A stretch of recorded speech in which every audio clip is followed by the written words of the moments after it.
the first time, like the first music I was ever really into, I was like watching the Partridge Family and stuff like that. I mean, would be in the 70s.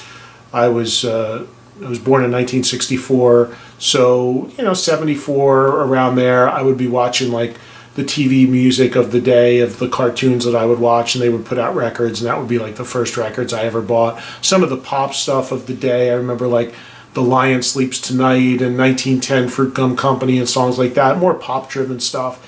And the first time I ever heard like distorted guitars and what I thought was rock music and what was rock music was I was in my parents' car, and I would have been around 10, 11 years old, and I heard a song come on AM radio by a band called the Raspberries called Go All the Way. And it opens with very distorted, heavy guitar riff, and then goes into this very sort of melodic, ballady almost verse.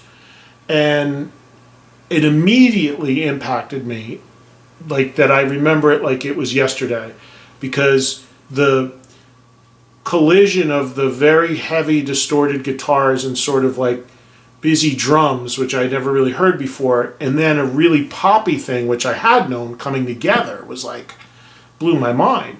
So I immediately went out to my local record store and had my parents buy me this record by this band called the Raspberries. And I immediately became consumed with them. And I had to get every Raspberries record, which is kind of ironic because the Raspberries were known as a singles band.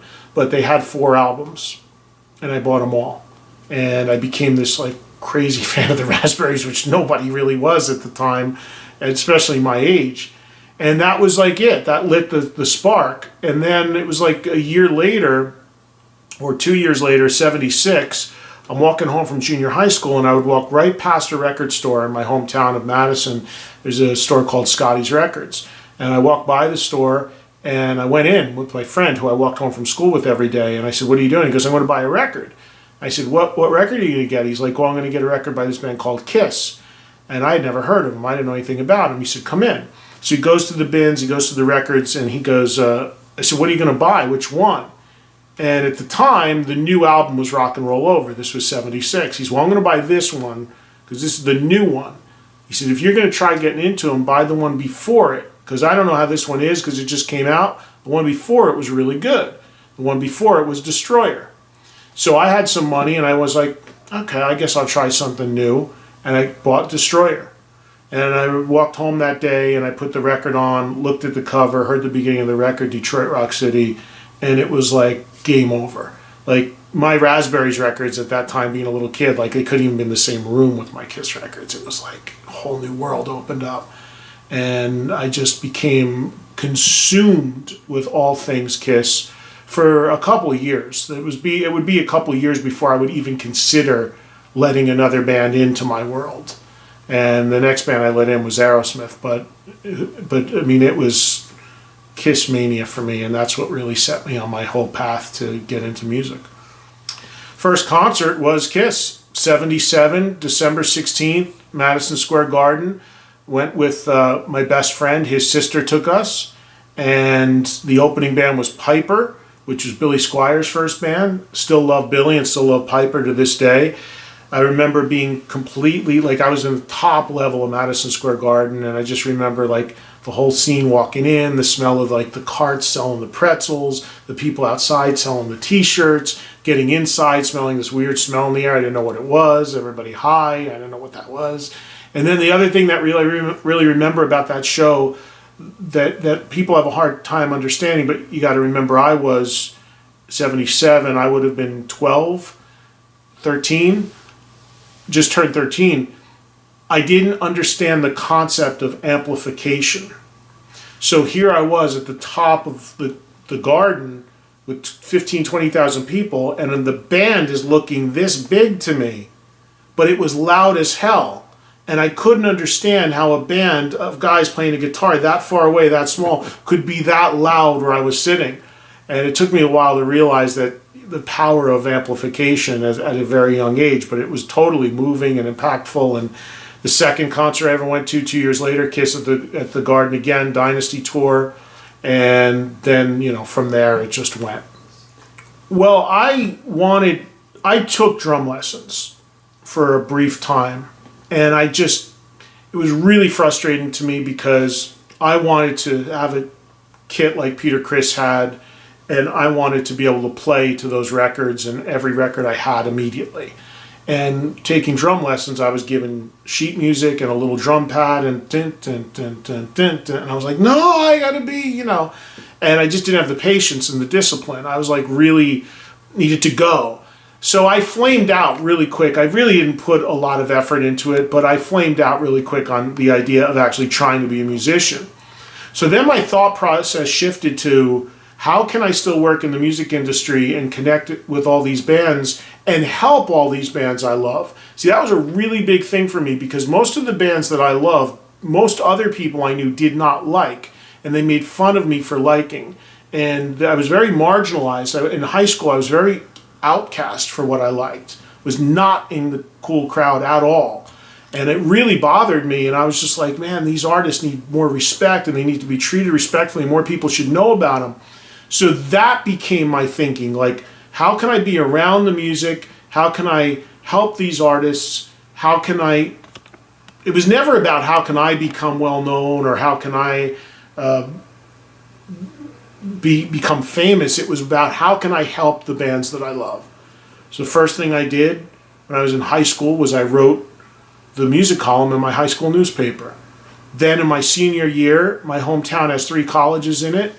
Drew University came to the high school and said, hey, would you like to, any of your students like to learn radio? We want to keep the campus radio station on while the college kids go away for the summer.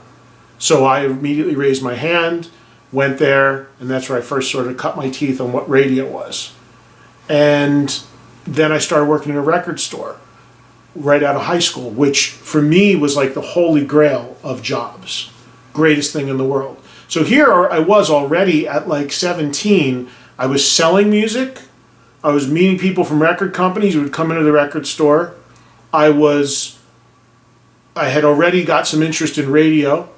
I was writing about music because of having written the high school column, I started contributing to a local New Jersey paper called The Aquarian, an East Coast rocker, and started doing some freelance writing. So I was writing, I had all these things that I was doing all about bands that I loved. And that's really what it was all about. It was this sort of focus of like anything I can do to connect with these artists and to get more people to acknowledge them. And then from there it snowballed. It was just like I was relentless. It was like, okay, now I'm going to work at I'm going to try to work for a record company where I can sign bands. Okay, now I'm going to actually try to do a radio show on a real radio station. So the local station that I grew up with in New Jersey, DHA, I started pounding them with tapes and started telling them, hey, you got to play this hard rock music. Nobody's playing it. They would come into the record store, the guys that owned it. Oh, shut up, kid, shut up. So I made a demo tape. And I didn't know what I was doing in radio, but I had a friend that was really into radio. He had a pirate radio station in his basement. And we went in there one night and I recorded a demo.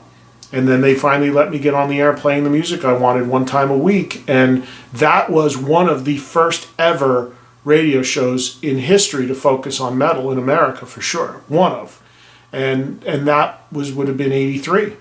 So it was just running and building and doing everything that I could to build the artists that I loved. Because so many people know me from what I've done in radio and TV, but how I ended up working in the record business for a little while was that, this is a kind of interesting story, but 1983 I started my metal show. And Johnny Z had a record flea market in New Jersey. Johnny Z is the guy that started Megaforce Records, founded Metallica and Anthrax and all that stuff. So I would go to his flea market just as a fan, and I would buy Kerrang! Magazine and all these albums that I loved that only he was getting. I got to know him from just going to his store. And when I got the radio show on in 83, I would go buy records down there, and then I would play them on my show. And Johnny quickly realized something, that records I was playing, because I was the only one playing them on the radio, he'd sell more at his store. So one day I went in to get records, and Johnny just gave them to me. He's like, don't worry about it. Just take these, take this, try this, try this. And I was like, what's going on here? And I realized he was like, just play it. Because he would get, he'd sell a lot more because people heard it on my show and would go there and buy to drive there to buy it. So we developed a friendship. And then Johnny came to me 6 months into me being on the radio, doing this metal show in '83, and he knocked on the door. He literally knocked on the door of the radio station because it was not in any corporate building. It was in like a house on the highway. I was like, what's the guy from the flea market doing here? Like, what the hell's going on? And I pulled the curtain back. I go, John, I'm in the middle of doing a radio show. I was new to radio. I was nervous being on the air still. I was like, I can't be dealing with you. Why are you here? And he goes, you just got to let me in. He walks into the studio, because Johnny's very persistent for people that don't know him. And he walks in the studio, and he goes, you got to do me a favor. I was like, what's up? He goes, you got to play this band. I just put out their record. Nobody understands it. If anyone's going to give it a shot, it's going to be you. Like, what are you talking about? Just leave it. I'll listen to it. You got to go. And he's like, no, not leave until you play a song. I was like, what is it? Pulls the record out. It was Metallica, Kill 'Em All. And he gives me the record. He goes, just play a song. I got to hear it on the radio and then I'll leave. So I did. I played the record that night. I played one song while he was standing there. And I didn't know what I heard. I'd never heard anything like Metallica before. I was like, what the hell is this? And he goes, thank you. And he wrote, I still have it. I still have the record. He wrote on the cover, Ed, you were the first. Thanks, Johnny Z. And he left the record. And he walks out, and I didn't know what just happened. I was like, okay, whatever. And as he walked out, he said to me, I got this label that's putting out this Metallica record called Megaforce. He's like, if I can ever afford to hire someone and get this company really going, I'm going to hire you. Yeah, sure, get out of here. And sure enough, a couple of years later, he calls me up. And he said, I got good news and bad news. I said, what's that? He goes, well, the good news is, as you know, Metallica's taking off. And I have money to hire you. And I want to offer you a job. I'm like, wow, well, you have your word, thank you. He goes, what's the bad news? He goes, the bad news is you're not going to be working with Metallica because the reason I have money to hire you is because they're leaving me to go to Elektra and another manager. And in the settlement, I have the money to build the label, though. So, okay, let's go. So I went to, he gave me the office address. And my first day at work, I'm thinking I'm pulling into some office, and it's an old address in Old Bridge, New Jersey.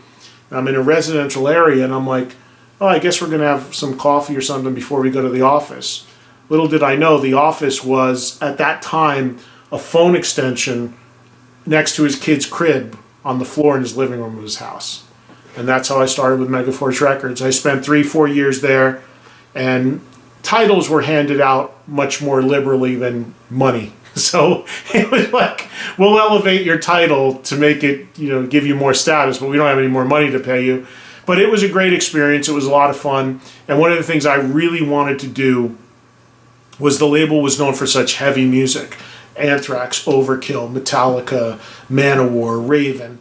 And I said to him, John, I love all this stuff, but I would love to be able to bring in some stuff that maybe could get played on the radio and take us to another level.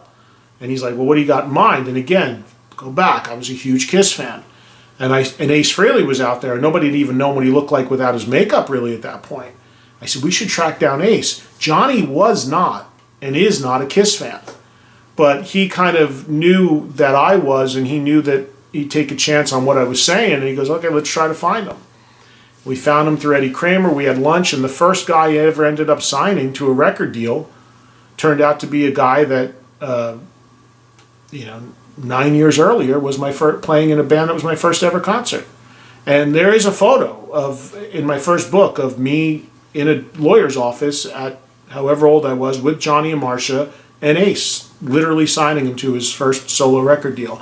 So it's a crazy sort of full circle story.